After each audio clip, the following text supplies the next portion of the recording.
오늘 주님이 주시는 말씀을 통하여서 우리 모두가 우리 속에 흔들리지 않는 평화, 정말 견고한 평안을 누리는 역사가 있기를 예수님의 이름으로 축원을 드립니다. 첫 번째, 예수님의 평안이 우리에게 주어졌습니다.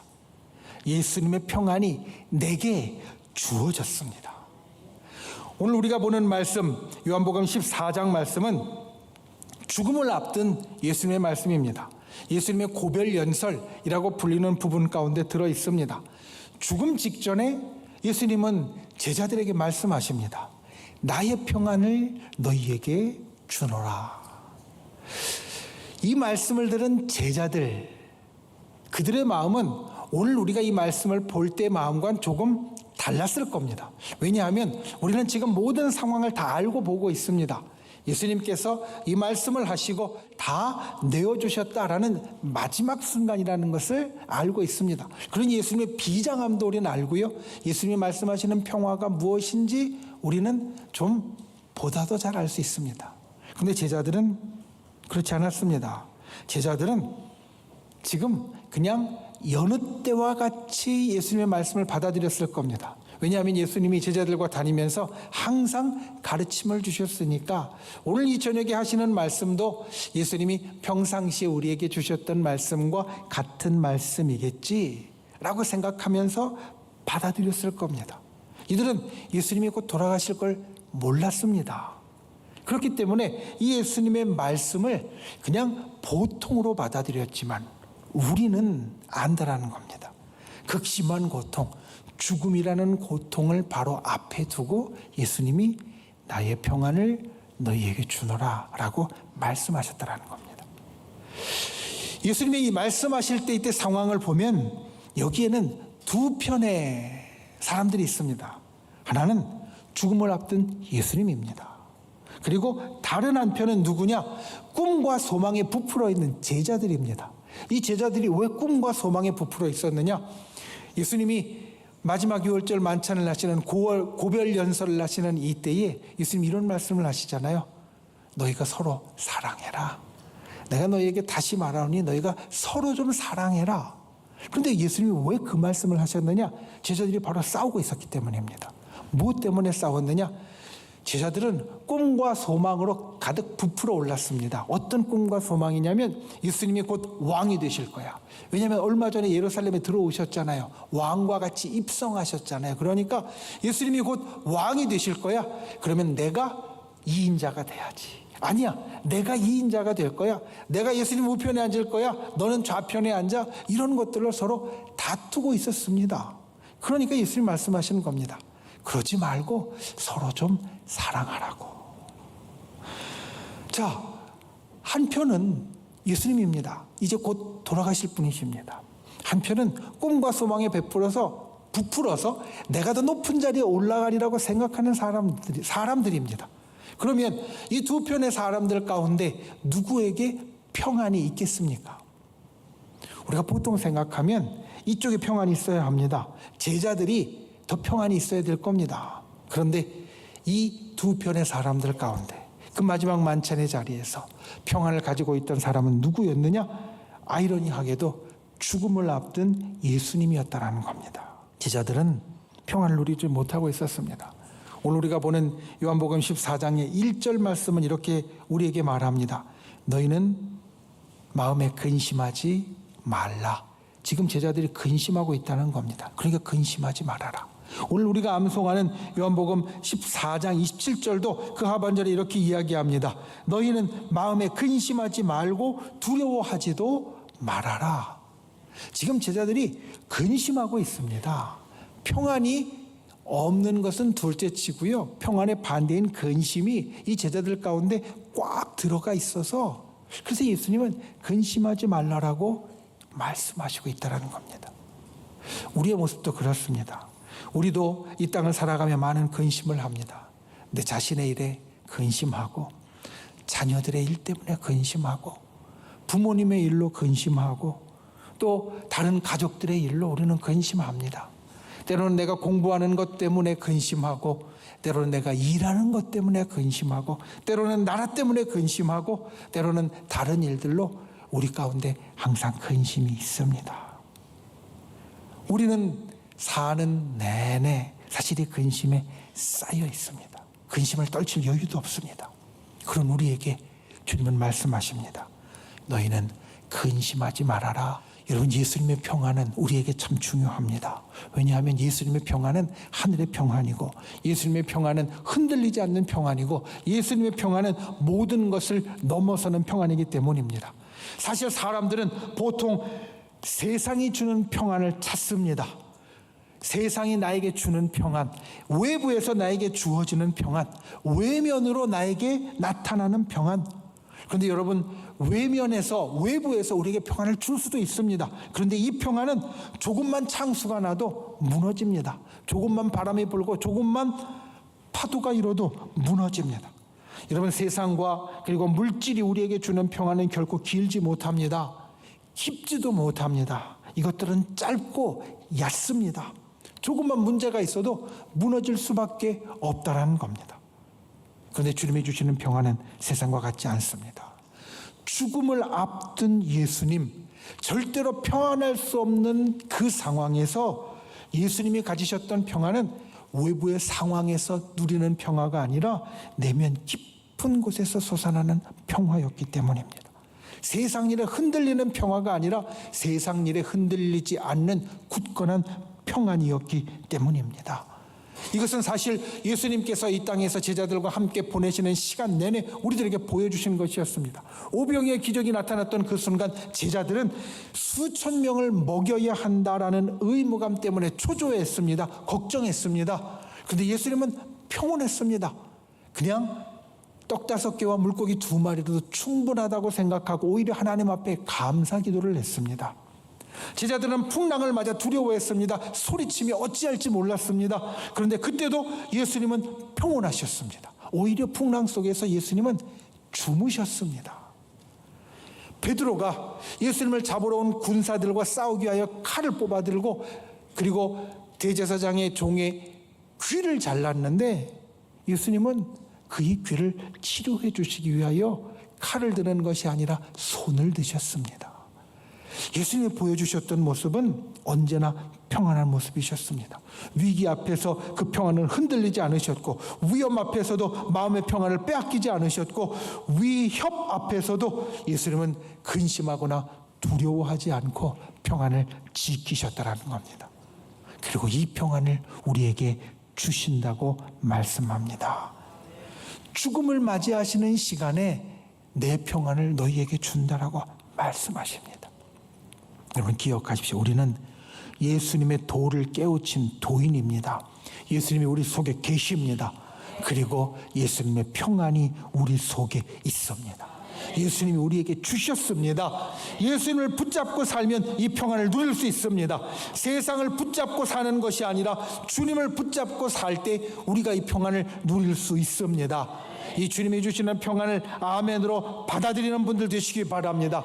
특별히 세상의 모든 일, 죽음도 이기는 주님의 평안을 가지면 우리는 근심할 필요도 두려워할 이유도 없습니다. 오늘 제자들에게 주시는 말씀처럼 근심하지 말아라 하시는 말씀이 바로 오늘 나에게 주시는 말씀입니다.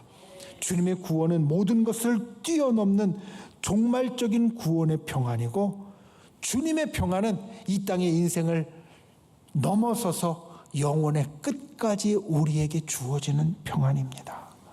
이 주님의 평안이 우리를 감싸게 하시기 바랍니다. 그리스도의 평안이 우리에게 주어졌습니다. 우리가 이 평안을 붙잡아야 합니다. 그 평안이 오늘 저와 여러분의 삶에서 넘쳐나는 역사가 있기를 예수님의 이름으로 축원을 드립니다. 두 번째, 예수님의 평안을 전해 주십시오. 갑자기 얼굴이 좀 까무잡잡해진 분이 있습니다. 우리가 그런 친구를 만나면 어떻게 생각합니까? 친구를 오랜만에 봤는데 얼굴이 좀 까무잡잡해졌어요. 그러면 처음에 이렇게 이야기할 겁니다. 아, 요즘 햇빛 보면서 운동 많이 하셨나 봐요. 아니면 일하는 게 외부에서 좀 많이 하셨나 봐요. 그런데 그렇지 않다라고 하면 우리 무슨 생각을 하냐면 이런 생각을 합니다. 아, 요즘 걱정거리가 좀 많으신가? 얼굴이 좀 어두워 보이세요. 그러니까 좀 어두워진 얼굴, 까무잡잡한 얼굴을 보면 처음에는 건강하게 그을렸나 보다, 햇빛에 그을렸나 보다 라고 생각을 하지만 아니라고 할 때 우리는 무슨 생각을 하느냐? 요즘 마음에 무슨 근심이 있나 보다, 걱정이 있나 보다. 여러분, 우리 얼굴은 이 속을 그렇게 비춥니다. 얼굴에 빛이 난다거나 얼굴에 빛이 없어지는 것은 사실 내 얼굴 피부와 큰 관계는 없습니다. 오히려 내 속에 있는 것이 비추어지는 것입니다. 내 속에 좋고 빛난 것이 있을 때 내 얼굴은 빛나고요. 내 속에 좀 힘들고 어려운 일이 있을 때 내 얼굴 빛이 어두워집니다. 평안도 마찬가지입니다. 우리 속에 평안이 있으면 이 평안이 얼굴에 드러납니다. 여러분, 평안한 사람은 얼굴에 평안이 드러납니다. 이걸 우리는 압니다. 어떻게 아냐고요?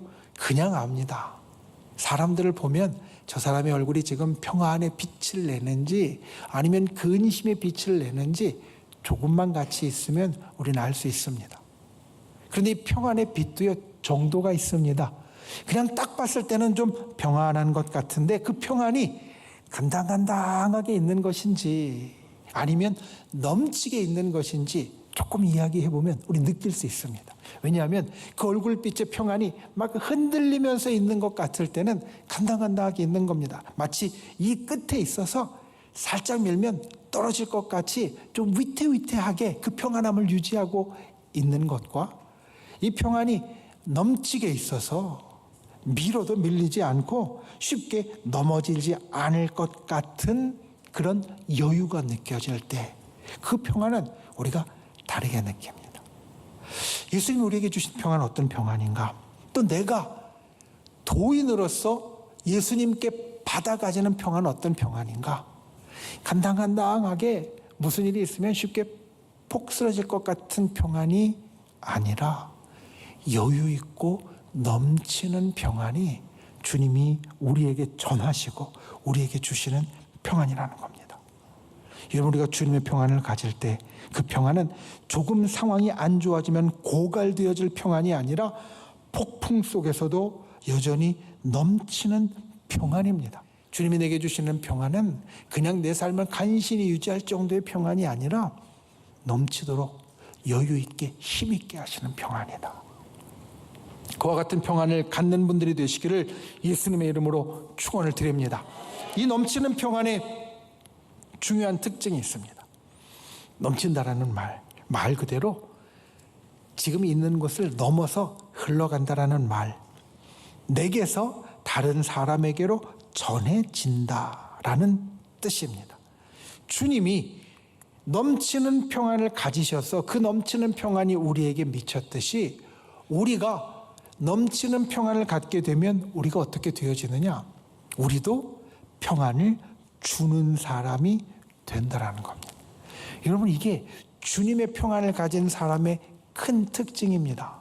나 혼자의 평안을 그냥 간신히 유지하는 것이 아니라 주님이 넘치는 평안으로 우리에게 주신 것처럼 우리도 평안이 나를 넘쳐서 다른 사람에게로 가게 만들어 주어야 한다는 겁니다. 이게 예수님이 나에게 주시는 넘치는 평안의 중요한 특징입니다. 세상에서 만들어내는 평안의 특징은 이렇게까지는 안 됩니다. 나 혼자 유지하면 그나마 잘하는 거라고 합니다. 그런데 주님이 내게 주시는 평안은 내가 평안할 뿐 아니라 함께하는 사람들도 평안하게 만들어주는 평안이다. 그럼 우리가 어떻게 이 넘치는 평안을 이룰 수 있습니까? 사실 내 힘으로는 어렵습니다. 내 노력으로는 쉽지 않습니다. 내 힘으로 버티려고 하면 쉽게 그 밑바닥이 보이고요. 얼마 지나지 않아 마치 성마른 사람처럼 다 날아가게 됩니다.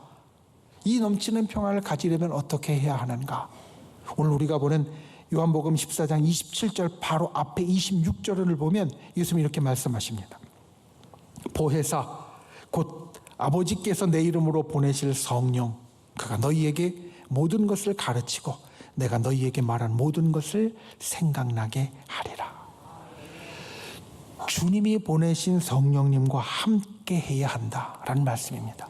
그 성령님이 우리를 도우시고 그 성령님이 주님의 가르침을 우리에게 계속 깨닫게 하시기 때문에 그 성령님이 도우셔야 우리가 어떤 상황에서도 주님이 내게 넘치는 평안을 주셨다는 것을 놓치지 않고 그것을 나의 삶에 이루어갈 수 있다는 겁니다.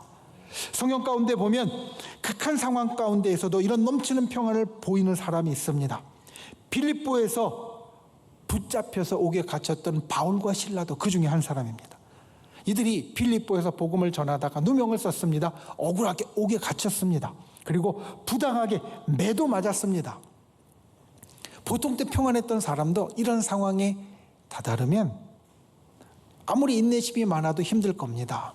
내가 왜 이런 대접을 받아야 되고, 내가 왜 이런 부당하고, 내가 왜 이런 억울한 일을 당해야 되느냐, 이 마음속에 근심과 분노가 끌어오를 겁니다. 그런데 바울과 실라는 그렇지 않았습니다. 옥중에서도 찬송을 불렀습니다. 그래서 하나님의 역사가 일어납니다. 옥문이 열렸습니다. 착고가 풀어집니다. 간수가 주인께 이것을 보았습니다.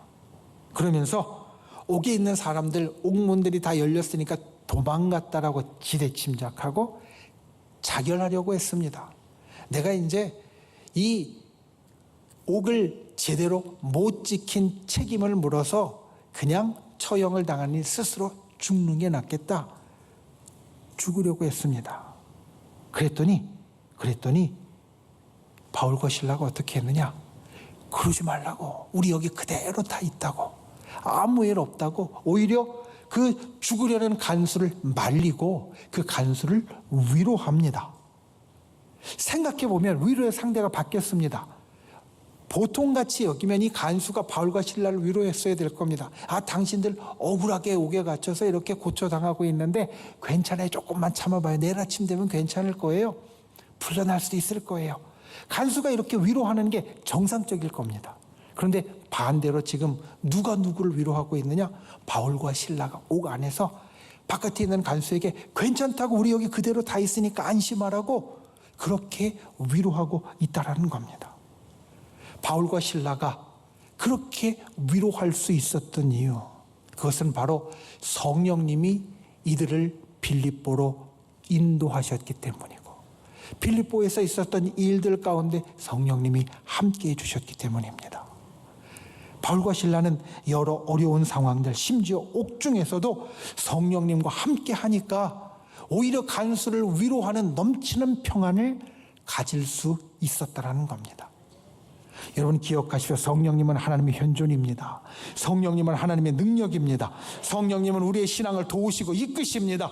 성령님은 우리가 이 세상을 살면서 주님의 평안을 넘치도록 갖게 도와주십니다.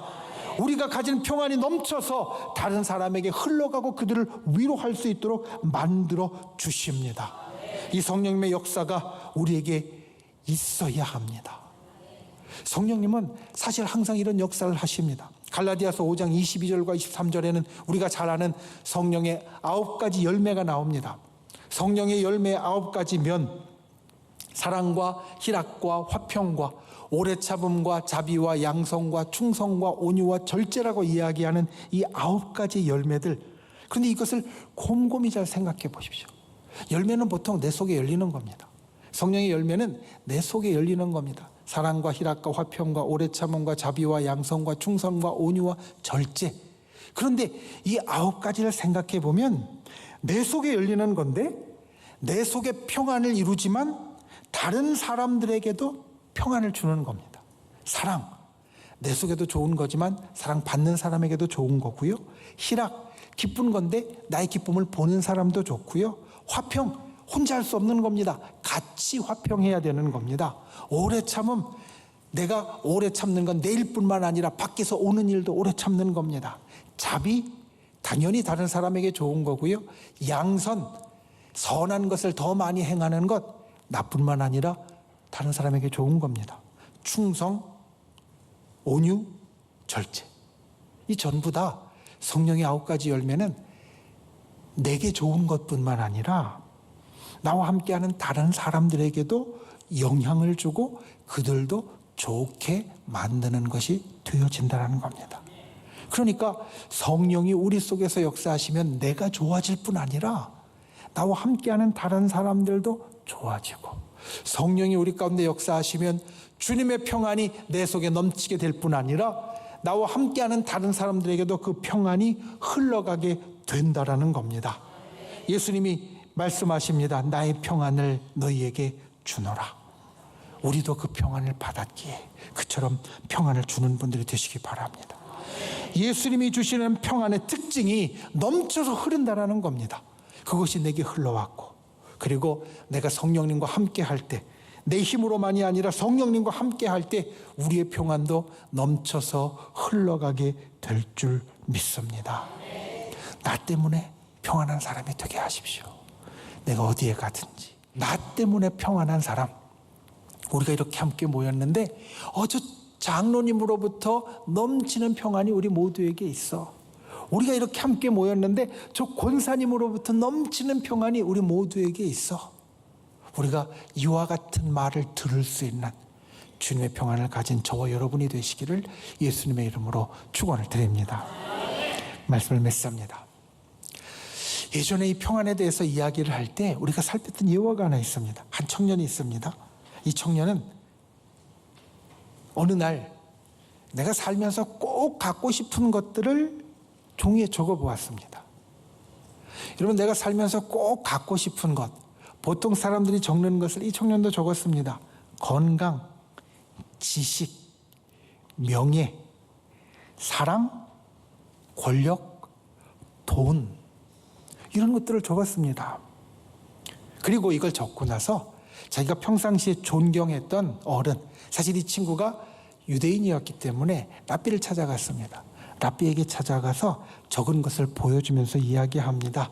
선생님, 제가 살면서 꼭 갖고 싶은 것을 적어 보았는데 한번 봐주세요.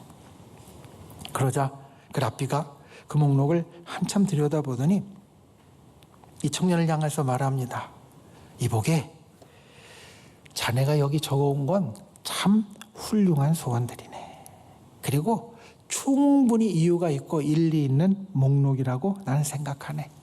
그런데 자네가 여기 가장 중요한 것을 빠뜨렸네. 그게 없다면 여기에 적혀있는 모든 소원을 다 이루어도 그것이 자네 인생에 참을 수 없는 괴로움이 될 걸세. 이렇게 이야기를 합니다. 자, 건강, 지식, 명예, 사랑, 권력, 돈, 이 모든 것들을 다 가지면 당연히 소원을 이루어서 좋을 줄 알았는데 이 랍비가 이야기를 하는 겁니다.